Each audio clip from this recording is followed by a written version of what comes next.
So for today's video, we're going to discuss about rational inequalities. A rational inequality is composed of a rational expression combined with a less than symbol, greater than symbol, less than or equal to symbol, or greater than or equal to symbol or sign. On the previous video, we have solved or we get the domain and range of a rational inequality. And for today's video, we are going to solve rational inequality where we are going to find the value of x. So for starters, let's have an example of x plus 2 over x minus 3 is less than or equal to 7. So for the first step, we're going to replace the inequality symbol with equal sign.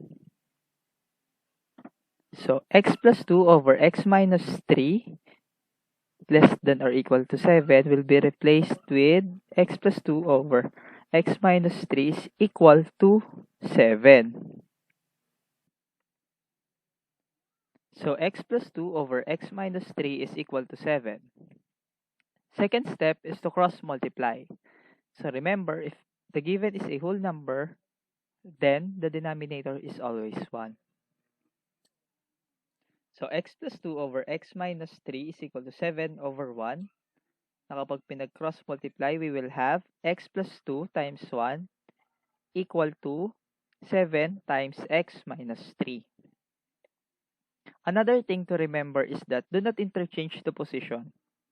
Because if you switch positions, then the inequality symbol should be flipped like this one. So if ang gagamit natin for solving is 7 times x minus 3 is equal to x plus 2 times 1, yung inequality symbol na pinalitan natin kanina ay magbabaliktad at the end of the computation. So later on, ipapakita ko sa inyo yung reason kung bakit.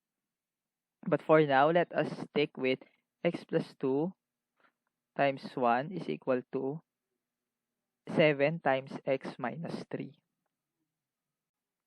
So for the third step, we have x plus 2 times 1 is equal to 7 times x minus 3. So for the third step, we solve x, but we solve x on the right side of the equation. So this is the left side, and this is the right side of the equation. So x plus 2 times 1 is still x plus 2.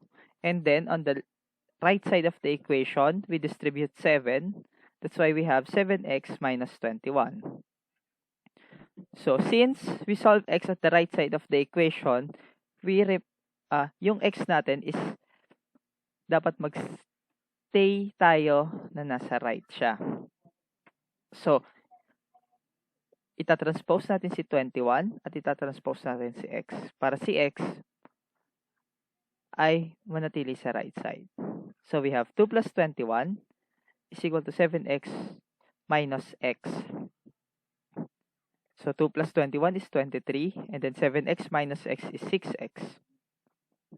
So, after, we divide both sides by 6 para ma-stay natin si x on the right side of the equation. That will give you 23 over 6 is equal to x.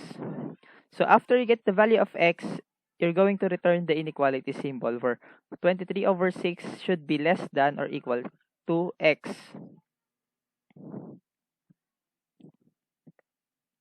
So, after you get the value of x, then you check if the value na nakuha natin ng x ay tama. So, x plus 2 over x minus 3 is less than or equal to 7. Going back with the original equation, i-replace natin siya with sa nakuha nating value ng x na 23 over 6. So, 23 over 6 plus 2 over 23 over 6 minus 3 should be less than or equal to 7. It will give you 35 over 6 over 5 over 6. So, this should be less than 7. So, again, kapag nag-divide tayo ng dalawang fraction, yung denominator, nire-reciprocal natin. At ang pagiging operation natin is multiplication. That's why we have 35 over 6 times 6 over 5 should be less than to 7, or 7 is less than or equal to 7, which make the solution correct. So, ibig sabihin, tama yung value na 23 over 6. Okay. Since 7 is less than or equal to 7, then 23 over 6 is less than or equal to x is a possible solution. So let's try. Let's use 24 over 6 and 22 over 6. So I use 24 over 6 instead of 4 para makita natin yung fraction value ng paggamit na since ang nakuha natin is 23 over 6. So gumamit ako ng plus 1 sa 24 and minus 1, 22. Na i-check natin dun sa original equation na x plus 2 over x minus 3 is less than or equal to 7. So first, let's use 24. So 24 over 6 plus 2 over 24 over 6 minus 3 should be less than or equal to 7. The answer is 6 over 1 or 6, which is less than or equal to 7. So kapag gumamit ka ng 24, sabihin, it is part of a solution o tama siya. Na tama, yung makukuha nating value na dapat gamitin natin is mas malaki yung sa value ng x na pertaining sa 24. Pero paano kapag 22 ang ginamit? Kapag 22 ang ginamit, we will have 22 over 6 plus 2 over 22 over 6 minus 3 less than or equal to 7. So 17 over 3 all over 2 over 3 should be less than or equal to 7. Then, ang makukuha nating value is 8.5, which is hindi naman tama kasi 0.5 is larger than 7. So, magiging mali yung magiging statement or yung expression. So, ito yung magiging sagot kapag sinolve natin si x on the right side of the equation. So, tandaan natin na ang opening neto should be on the x. Ngayon, balikan natin si x plus 2 times 1 is equal to 7 times x minus 3. Pero yung sa step 3, isolve naman natin si x on the left side. So we have x plus 2 is equal to 7x minus 21. So since sa left naman isosolve si x, so lahat ng x punta mo sa left side at lahat ng walang x punta mo sa right side. So that will give you negative 6x is equal to negative 23. Na i-divide mo both sides sa negative 6 para ma-isolate si x. So x is equal to 23 over 6. But returning the inequality symbol, as you can see, the opening is on 23 over 6.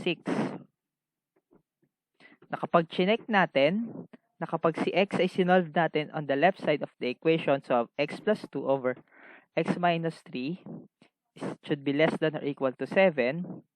Then, kapag si 20, tama siya. Na makukuha natin is 7 over 7. Pero, pag sinolve naman natin, so ang opening pa rin is nasa 23 over 6. Pero kapag chinek natin using 24 and then 22 over 6, at yung x ay nasa left side, so replace it with the original equation, 24 over 6 plus 2 over 24 over 6 minus 3, mabibigyan tayo ng tamang sagot, which is 24. Tama na mas malaki si 24. Pero, based dun sa nakuha nating solution na x should be less than or equal to 23 over 6, magkakamali tayo dito sa part na ito. Kasi nga, 24 is greater than 23. Pero sa solution natin, ang nakalagay dito, dapat mas malaki si 23. So, hindi pwedeng gamitin natin yung nasa left. Ngayon, sir, paano pag gusto ko talaga gamitin yung nasa left? Ito yung sinasabi ko kanina na kailangan mong i-flip si inequality symbol. So, dapat ang opening natin is x should be greater than or equal to 23/6. Dapat gumamit ka ng number na mas mataas sa 23/6.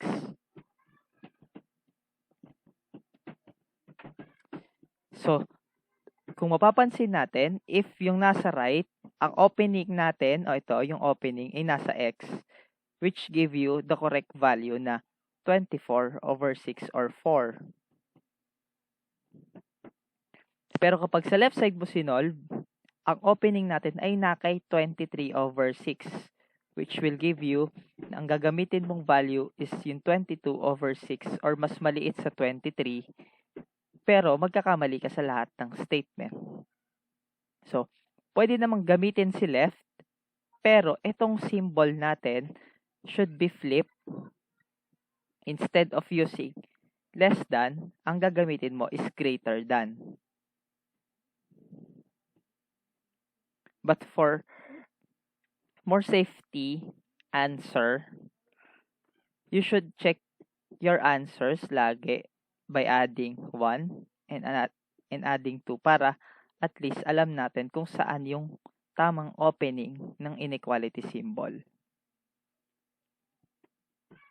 So for safety, pag-check tayo lagi ng 2 beses or 3 beses. Ngayon, balikan natin yung kanina.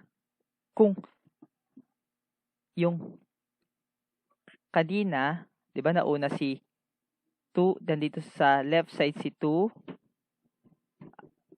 si x plus 2 times 1 is equal to 7 times x minus 3. Ngayon, paano kapag nagkabaliktad naman siya ng position? So, pag nagkabaliktad siya ng position, we solve it on the left. So, isolve mo yung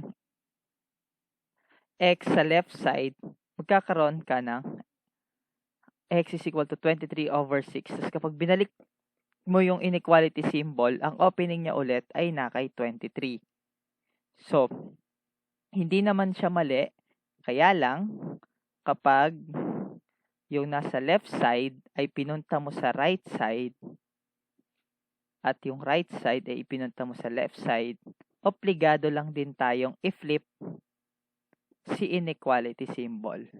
Dapat ang sagot natin is x should be greater than or equal to 23/6. So let us try another example. So x plus 2 over x minus 3 should be less than or equal to x minus 7 all over 2. So as we follow the step, first we have to cross multiply and then isolate the value of x. So we have x plus 2 times 2 is equal to x minus 7 times x minus 3. So we distribute 2. So we have 2x plus 4 is equal to x squared minus 3x minus 7x plus 21. And then we simplify. So 2x plus 4 is equal to x squared minus 10x plus 21. So, next, since karoon tayo ng squared or ng quadratic at meron tayong equal, no? So, nireplace na pala to agad. Gawin nating 0 yung isang side is equal to x squared minus 10x minus 2x plus 21 minus 4. So 0 is equal to x squared minus 12x plus 17. So, I will be leaving you this part para kayo ang mag-find ng value ng x and for you to check kung saan ba mas okay mag-solve kapag ganito ang type ng equation. Kung sa left or sa right at kung kailan natin siya ipi-flip.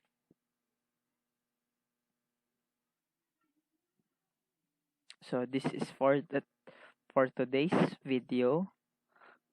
Gawin natin itong example na to and the checking kagaya nung nakita nyo una sa unang part nitong video. So as a clue, you can use quadratic formula. Yung negative p plus minus square root b squared minus 4ac all over 2a. Yan, all over 2a. So, that's all for today's video.